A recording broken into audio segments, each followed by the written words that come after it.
গাজার দের আল বালা এলাকায় একটি বিদ্যালয়ে ইসরায়েলি বাহিনীর হামলায় অন্তত ৩০ জন নিহত হয়েছেন। তাদের মধ্যে ১৫ জনই শিশু। এছাড়া আহত হয়েছেন শতাধিক ব্যক্তি। এদিকে ইসরায়েল অধিকৃত গোলান মালভূমিতে একটি ফুটবল মাঠের রকেট হামলায় প্রাণ গেছে দ্রুজ সম্প্রদায়ের ১২ শিশু কিশোরের।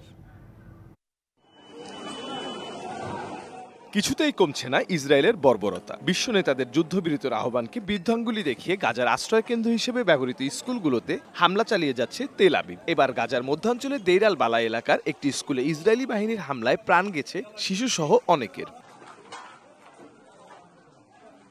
ইসরায়েলি সামরিক বাহিনীর দাবি, স্কুলটি থেকে হামলার পরিকল্পনা করত হামাস।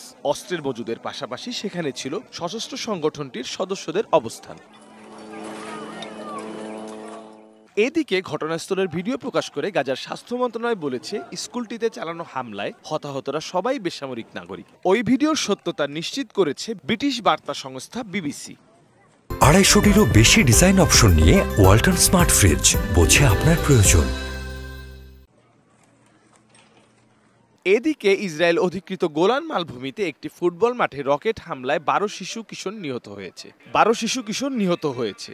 আহত হয়েছেন আরও ২০ জন। হতাহতদের সবাই সংখ্যালঘু দ্রুজ সম্প্রদায়ের। হামলার জন্য লেবাননের সশস্ত্র গোষ্ঠী হেজবুল্লাহকে দায়ী করেছে তেল আবিব, তবে অভিযোগ অস্বীকার করেছে হেজবুল্লাহ। হামলার পর এক ভিডিও বার্তায় পাল্টা জবাব দেওয়ার কথা জানান ইসরায়েলি প্রধানমন্ত্রী। এই হামলা করে হিজবুল্লাহ তাদের ধ্বংস ডেকে আনলো। দেশে ফিরেই মন্ত্রিসভার সদস্যদের নিয়ে বৈঠক করতে চাই। সমগ্র দ্রুজ জনগোষ্ঠীর প্রতি আমার সহমর্মিতা রইল। এদিকে যুক্তরাষ্ট্র সফরে জিম্মিদের ফিরিয়ে আনতে কার্যকরী চুক্তি না করতে পারায় নেতানিয়াহুর বিরুদ্ধে বিক্ষোভ হয়েছে তেল আবিবে। Mirza Sanowar Hossain, DBC news desk.